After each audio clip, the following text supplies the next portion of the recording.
বন্ধুরা, যারা আমাদের চ্যানেলে মাইক্রোসফট পাওয়ার পয়েন্টের প্রথম ক্লাসটি করেছিলেন, আজকে ক্লাসটি তাদের জন্য।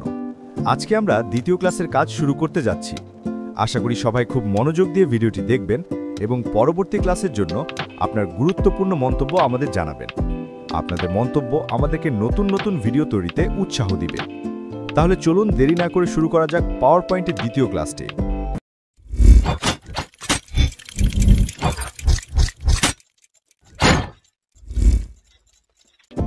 গত ক্লাসে আমরা শিখেছিলাম একটি নতুন স্লাইডে কিভাবে প্রয়োজনীয় তথ্য উপস্থাপন করা যায়, তথ্য অনুযায়ী ছবির সঠিক ব্যবহার কিভাবে করা যায়, স্লাইডে ব্যাকগ্রাউন্ড কালার কিভাবে ব্যবহার করা যায় এবং লেখা স্টাইল ও কালার কিভাবে পরিবর্তন করা যায়।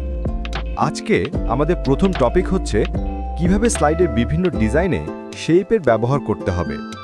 শেপ মূলত একটি স্লাইডের সৌন্দর্যতা বৃদ্ধিতে সহায়তা করে। আপনি চাইলে বিভিন্ন লেখার পেছনে, ছবির পেছনে বা স্লাইড ডিজাইন করার ক্ষেত্রেও শেপের ব্যবহার করতে পারেন। প্রথমে আমরা দেখি কিভাবে লেখার পেছনে স্লাইডের ব্যবহার করা হয়। প্রথমে আপনি যে কোনো একটি শিরোনাম লিখে নেবেন। তারপর ইনসার্ট মেনু থেকে শেপ পছন্দ করে লেখার উপরে মাউস দিয়ে ড্র্যাগ করে ড্রয়িং করে নেবেন। ড্রয়িং শেষে দেখা যাবে শেপটি লেখার উপরে রয়েছে, কিন্তু আমাদের শেপটিকে লেখার পেছনে নিতে হবে। তার জন্য আমরা ফরম্যাট মেনুর অ্যারেঞ্জ অপশন থেকে সেন্ড টু ব্যাক কমান্ডে ক্লিক করব।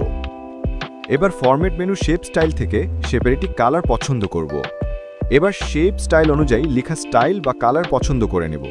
প্রথমে হোম মেনুর ফন্ট বক্স থেকে লেখা স্টাইল পরিবর্তন করব। ফন্ট স্টাইল পরিবর্তন হলে এবার আমরা ফরম্যাট মেনুর ওয়ার্ড আর্ট স্টাইল থেকে লেখার কালার স্টাইল বেছে নেব।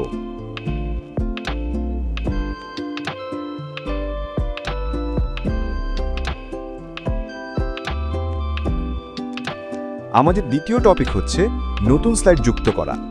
যদি চলমান স্লাইডের সঙ্গে একাধিক স্লাইড যুক্ত করতে হয়, সেক্ষেত্রে হোম মেনুর নিউ স্লাইড থেকে পছন্দমতো একটি লেআউট সিলেক্ট করে নেব। এবার সেখানেও প্রয়োজনীয় তথ্য, ছবি, ব্যাকগ্রাউন্ড স্টাইল, শেপের ব্যবহার করে নিতে পারবো। এভাবে আমরা আরও স্লাইড চলমান স্লাইডের সঙ্গে যুক্ত করতে পারবো।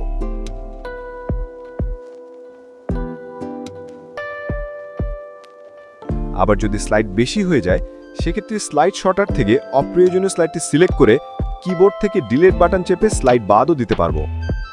বন্ধুরা, আজকে ক্লাসে আমরা বেশ কিছু নতুন নতুন কাজ শিখে নিলাম। পরবর্তী ক্লাসে আমাদের আরও বেশ কিছু নতুন কাজ অপেক্ষা করছে। যদি ভিডিও আপনাদের কাজে লেগে থাকে, তাহলে লাইক, কমেন্ট ও শেয়ার করুন। আর অবশ্যই চ্যানেলটি সাবস্ক্রাইব করতে ভুলবেন না। বন্ধুরা, আজ এই পর্যন্তই। দেখা হচ্ছে পরবর্তী ভিডিওতে আরও নতুন নতুন চমক নিয়ে।